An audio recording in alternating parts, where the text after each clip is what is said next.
on CityCast Nashville. It's time for our Friday News Roundup. We're discussing the reason behind the flurry of CVS ads, a new Vanderbilt poll showing Nashvillians are in a bad mood, the plan to find money in the couch cushions to pay for the East Bank, and we end on some good news for raccoons. It's Friday, March 27th. I'm your host, Marie Cecile Anderson, and this is what Nashville's talking about.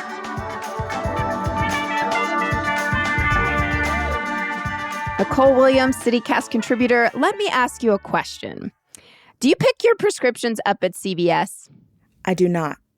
Whitney Pastrick, our beloved executive producer, what about you? I do not. Oh, well, I do. Oh. So I have been, as well as everybody around town, have been totally blitzed by these advertising campaigns by CVS on our airwaves, our billboards, text messages. And folks, they want you to know they are under attack. Whitney, what's this all about? Marie, CVS, where I'm glad to hear that you pick up your prescriptions, is upset because the Tennessee General Assembly is running legislation that would make it illegal for them to both effectively set drug prices and sell the drugs. According to the Tennessee Lookout, Tennessee lawmakers want to ban any pharmacy from also owning a pharmacy benefit manager, or PBM. That's who negotiates drug reimbursement rates between insurance companies and pharmacies. They essentially serve as like a middleman. And CVS Caremark is the only PBM that also owns physical stores here in Tennessee. So CVS is claiming that this legislation would force them to close all 134 of their pharmacies in Tennessee and eliminate 2,000 jobs. Nicole, does this legislation make sense to you? Absolutely. I mean, I think it's incredibly problematic when you have what amounts to a monopoly. Welcome to the theme of today's podcast, by the way. Owning the pharmacies, owning the pharmacy benefit manager, owning a health insurance company.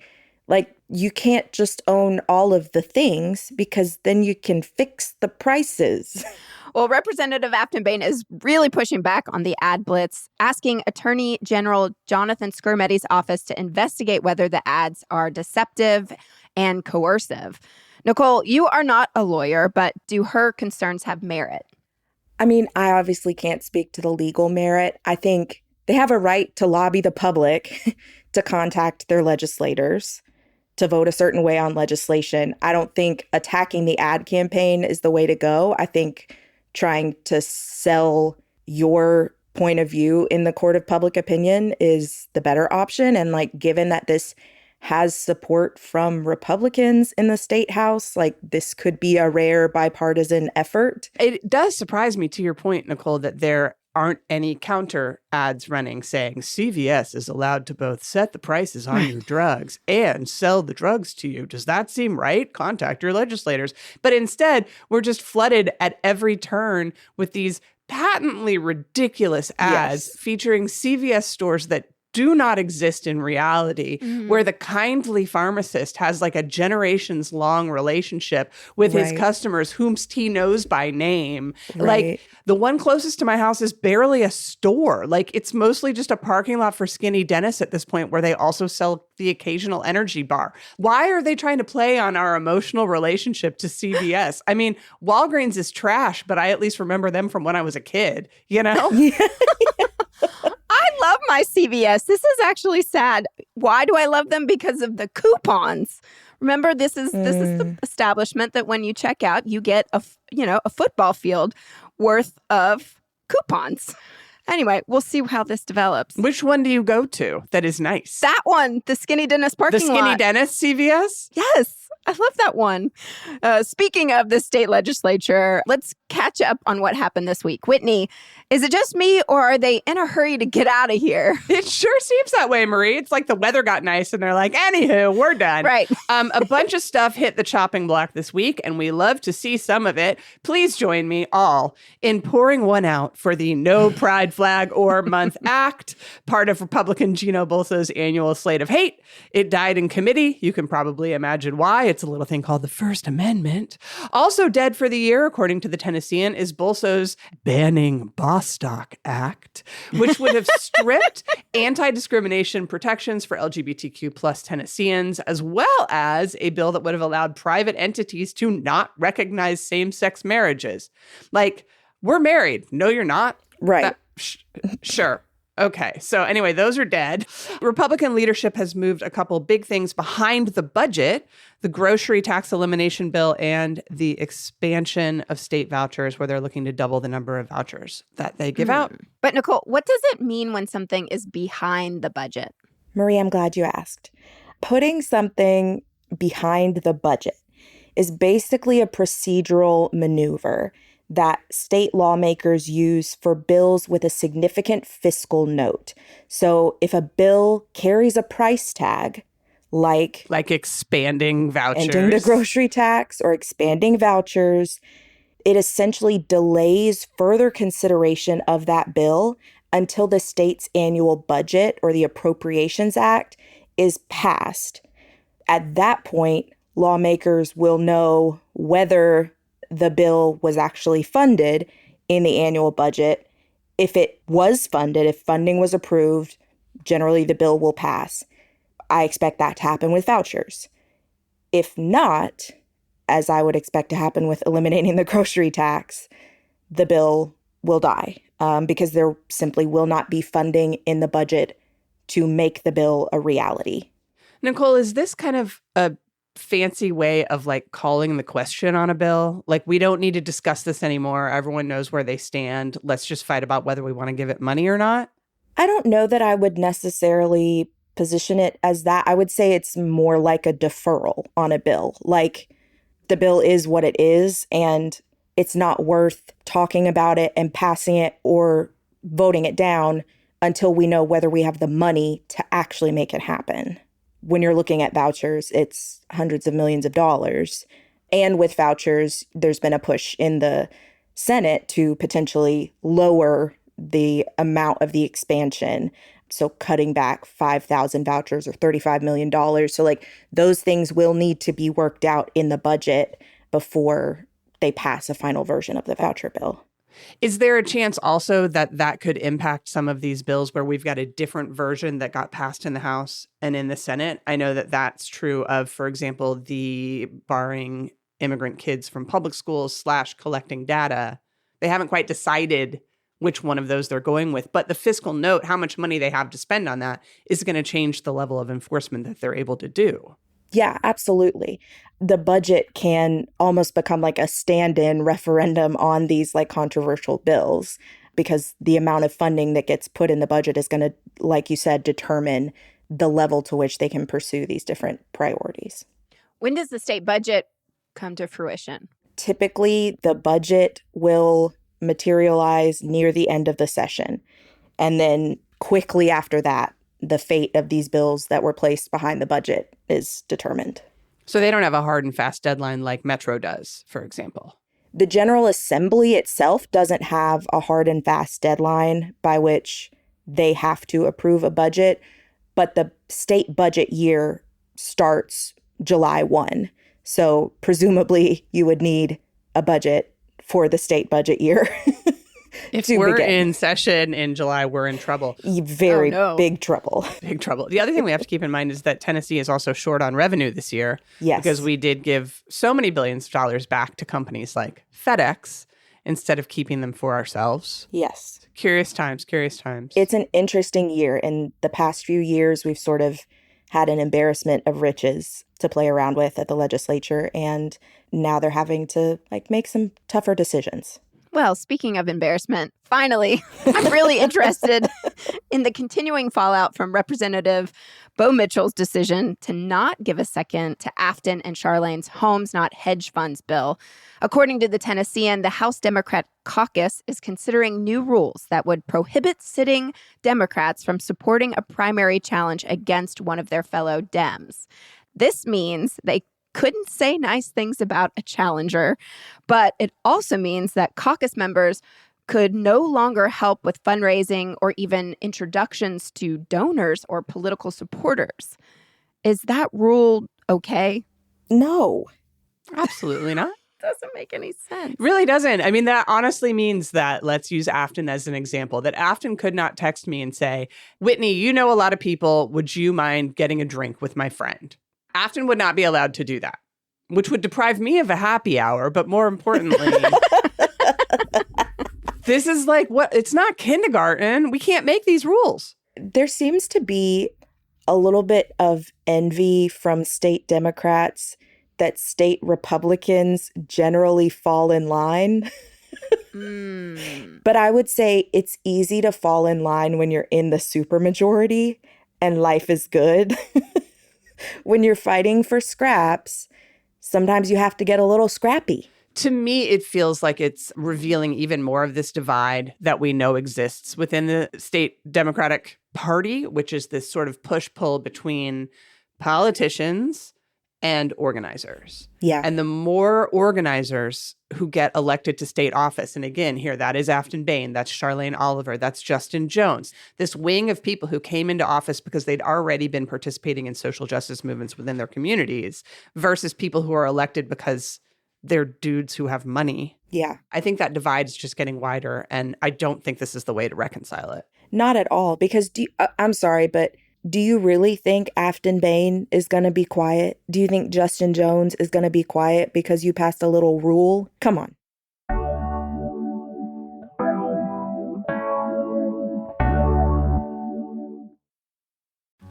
Hi, CityCast listeners. This is David Plotz. I'm the CEO of CityCast, but I also have another job. I'm one of the hosts of the Political Gabfest, Slate's politics podcast. Every week, I get on mic with my co-hosts Emily Bazelon and John Dickerson, and we talk about politics and a lot more about other things that we care about. The Gabfest has been going for more than 20 years because the three of us love talking to each other, and we have an amazing community of listeners. If you like the open-hearted, curious way CityCast approaches cities, I think you'll like the Political Gabfest too. Stream it on YouTube or wherever you get your podcast. Well, folks, Nashville's optimism may be waning, according to a new Vanderbilt poll, which is worth noting that it was conducted a month after January's ice storm when we were all in a really bad mood. So, did the ice storm break more than just power lines? Did it break our confidence in Nashville as well? Oh, Wow. Nicole, Whitney, what stood out to you in this new Vanderbilt poll? it's like, oops, all bad moods. I mean, granted, this is only a survey of like 1,000 people, but it's brutal. Let's look at some of these numbers. 56% of Nashvillians now think the city is on the wrong track. Mayor Freddie O'Connell's approval rating has dropped from 67% last year to 54% this year. Same pattern holds for the public's opinion of Metro Council. It seems to be going down. Well, from this poll, what are the biggest concerns for Nashvillians right now? As usual, it's affordability, it's traffic, and it's our rapid growth. 73% of Nashvillians now view affordable housing as their biggest priority. 71% do not think their neighborhoods are being prioritized by the city. And 84% of respondents said that they cannot afford to buy a house in Davidson County. I love the animation on that one of just the spike Yeah. of nobody can afford a house here. Yeah. It's just so many people. Is closed. What's funny, though, is that more than half of residents also now believe that multifamily housing, like duplexes and apartments, should only be allowed in dense areas to preserve the character of neighborhoods. Like, do you think you're going to go from not being able to afford a house to magically getting your Craftsman in Lockland Springs? Like, how does that happen? Anyway, people also have beef with bike lanes. I don't really understand that. And a majority, 79% of residents believe that Nashville's population is growing too quickly, a pattern that has been true for more than 5 years. Here is something that I noticed, too, in yesterday's news. Nashville Business Journal is reporting that the planning department has launched a design and development strategy for Nashville's urban core to help make it easier for development in our urban core. And when you look at this, where 71% of people don't think their neighborhoods are being prioritized by the city, Right. like, is that what anyone was asking for? I'm always asking about the urban core. Can we go back to this Nashville is growing too fast? Because since 2020, our population has only grown by about 30,000 people. Too fast, Nicole, too fast. People are answering the question based on their belief about what is happening. Like, it's a proxy for something else. It's a proxy for, like, this isn't the same Nashville that I knew 20 years ago. And it must be because all of these extra people are coming in and all of these new people are coming in, right? Yeah. So the vibes are foul, so it's the new people's fault. But there's just not that many new people, folks. It's not about facts. It's about vibes. It's a poll. Well, that's true. It is a poll. And what is a poll if not a vibe check?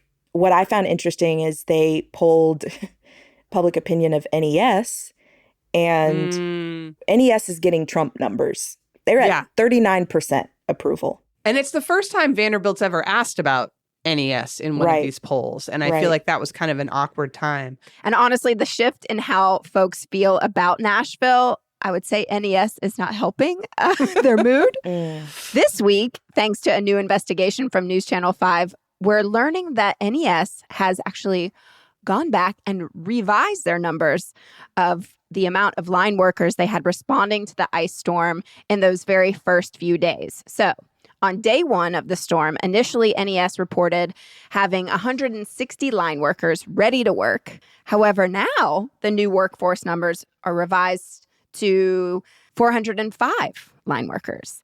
NES wrote in a statement that trued up number reflects how many line workers were onboarded and deployable or actively working on the system. The first 3 days needed adjustment because initial reporting captured only a moment in time, not the full daily total. What good is a deployable line worker if they're not deployed? Are people pushing back against this, Marie?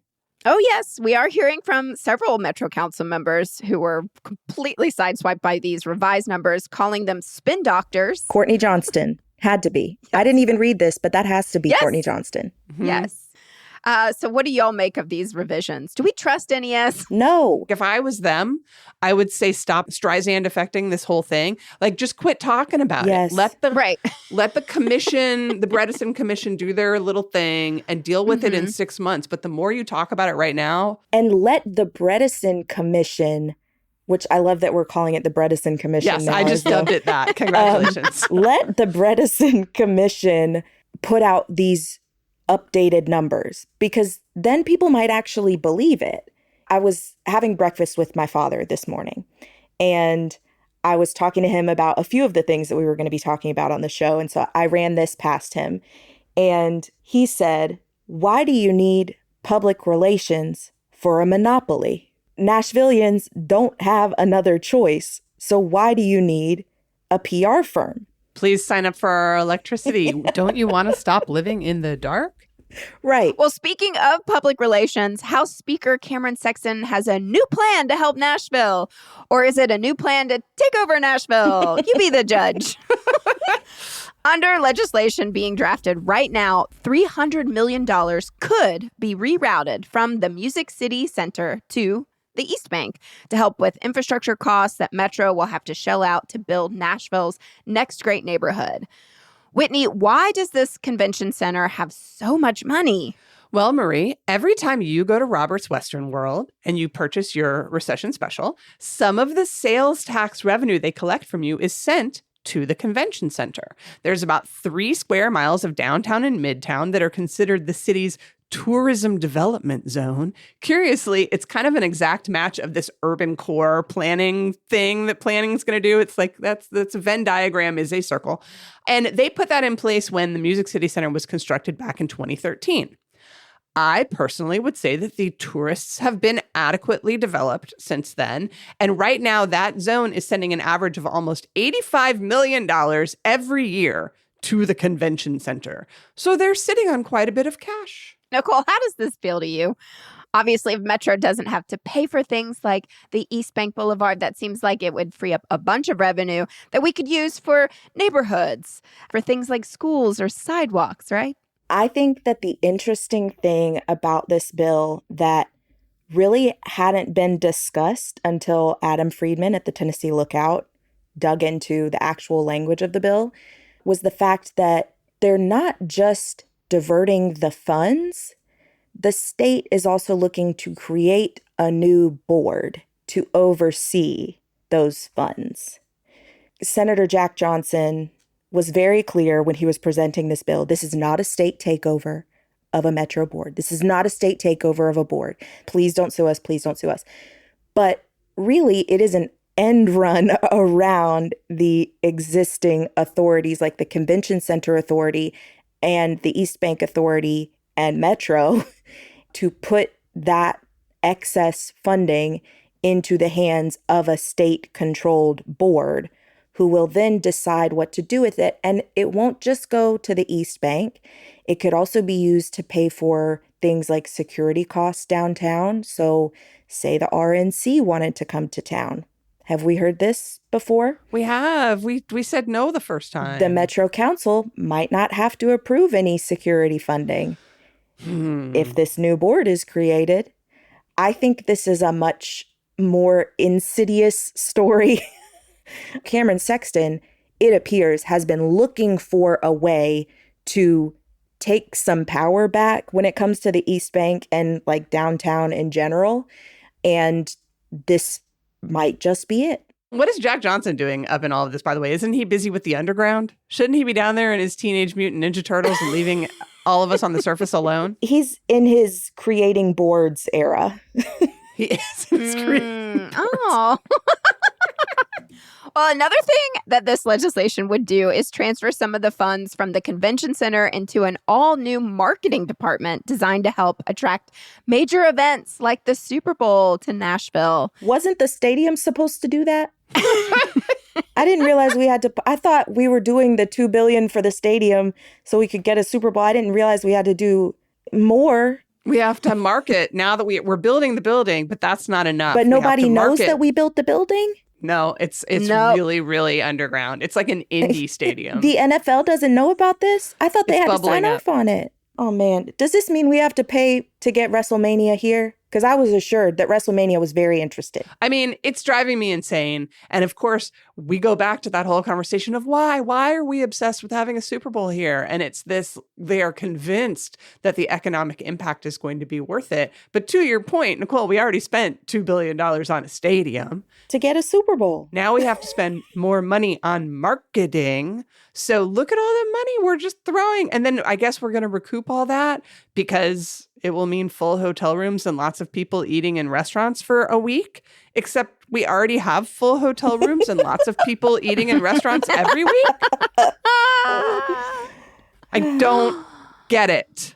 And speaking of things being pushed by monopolies that we don't understand, we were already pretty skeptical of Live Nation's new venue in Wedgwood, Houston, The Truth. The Truth?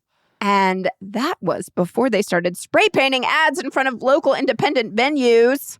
Listen, I have drawn the line. I really want to go see Jimmy Eat World's 25th anniversary of Bleed American tour, but I am not going to. Jimmy Eat World, if you are listening, please pull out of your show at The Truth and do like 5 nights at the Basement East instead. I will come to all of them. This was like beyond the pale to me. I first saw this video on Music Shitty's Instagram, but it's since been covered in the Nashville scene and lots of other places. They stenciled these ads like, do you like real music? Call Live Nation, 1-800-Monopoly. And they put them in front of the 5 spot and Springwater. And those are 2 of our most venerable, grungiest, most perfect indie local venues. I mean, Springwater is the oldest bar in the state, for crying out loud. I am angry. It's also illegal. You can't actually spray paint public sidewalks. Okay, well, no one has told the mainstream country music industry about that. Right. Just FYI, that is defacing government property. What a wonderful time to call Hub Nashville if you see one of these in the wild. Well, Titans is doing it, so that's interesting. Who do we call man, over the at Titans the stuff everywhere. Dear God. Live Nation, obviously put the blame on a contractor. They said, we hired someone to do marketing and we they hired did someone this. to paint on sidewalks. Yes, we had no idea that they were going to do this. Have an idea. They're too big to fail, Nicole. Too big to fail.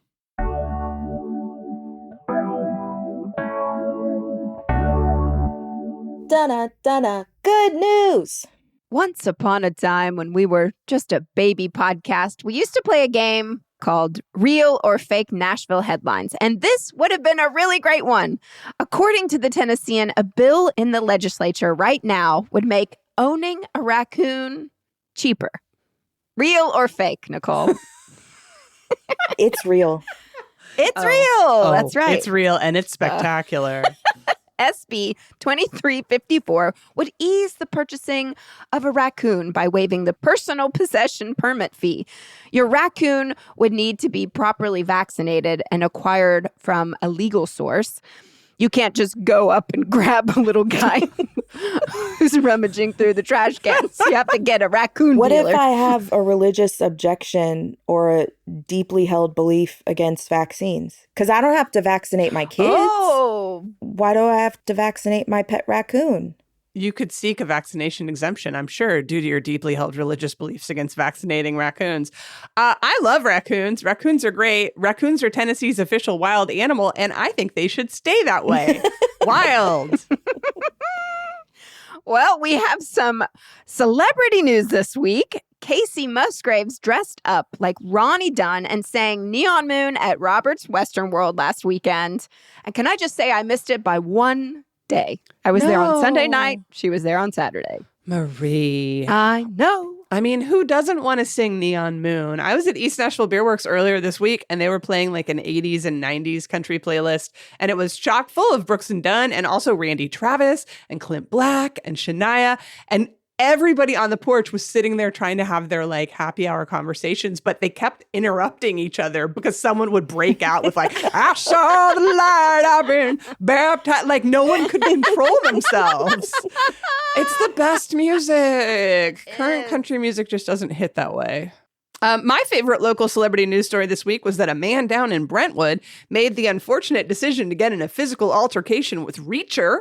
Do either of you watch this television program, or I guess it was a comic book? Are we familiar? Nope.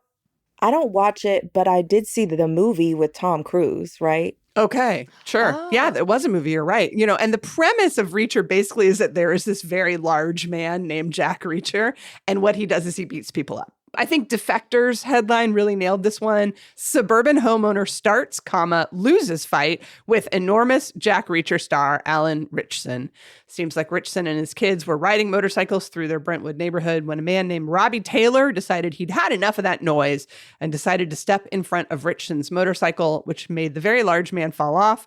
And then Robbie Taylor started yelling profanities at him in front of his kids. There's a TikTok video from Richson's body camera, which is set to some very nice Zen music, which I enjoy because underneath it, you can hear Taylor just like screaming at him. And he keeps trying to block the Reacher guy's motorcycle. And eventually the Reacher guy just kind of wallops him and then is like, stay down. And the police said that Reacher was justified. It was self-defense. Wow. Self-defense for Reacher. What else is going on? Well, actually, this is not good news. Another big restaurant is closing, the Midtown Chewies. Oh, no. I have to I know. rescind my jingle. I know, take it back. You are like tarnishing the good name of the Good News jingle. No, wait, Nicole, it's okay. Even though we are losing our beloved, I guess, chips and queso spot in Midtown, which I've enjoyed on multiple occasions. But wait, there's good news.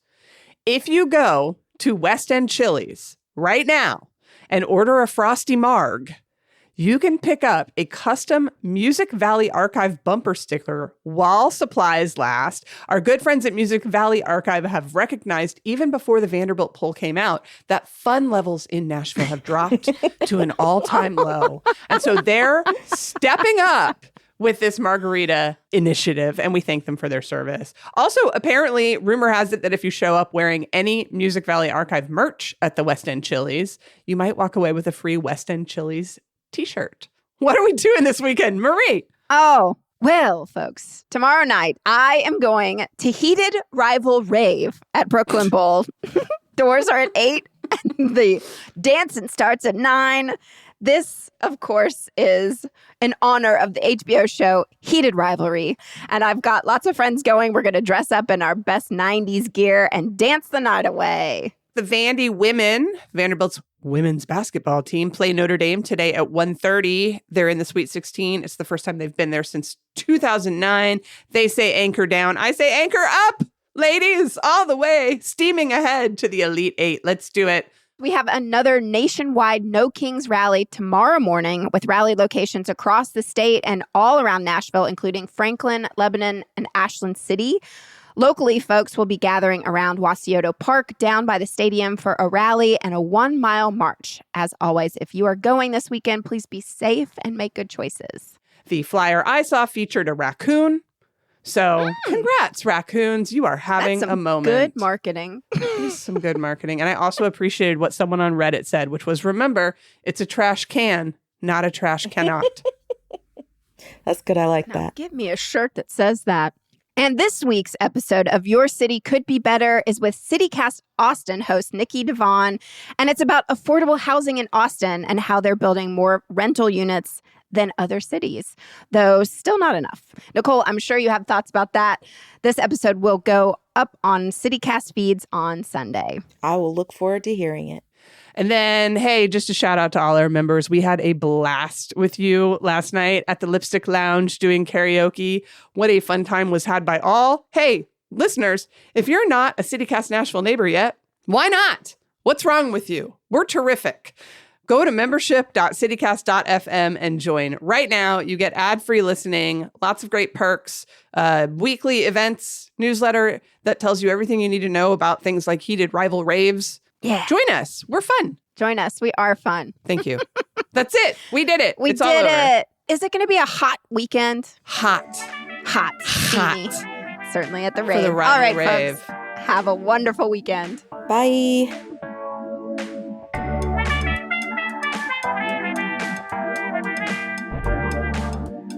That's all for today here on CityCast Nashville. And don't forget, you can support this show and get great perks by becoming a CityCast Nashville neighbor at membership.citycast.fm. I'm your host, Marie Cecile Anderson. Our executive producer is Whitney Pasterak. Our CityCast Nashville newsletter editor is Margaret Kingsbury, with help this week from Laura Sutsui. Our theme music is by Prop Jenkins, with additional music by Tambor and Kid Mbijek from Triple Scoop Music via Getty Images. If you enjoyed the show, why not tell your friends? Rate the show, leave us a review, and subscribe to our CityCast Nashville newsletter. We'll be back Monday morning with more news from around the city. Toodles!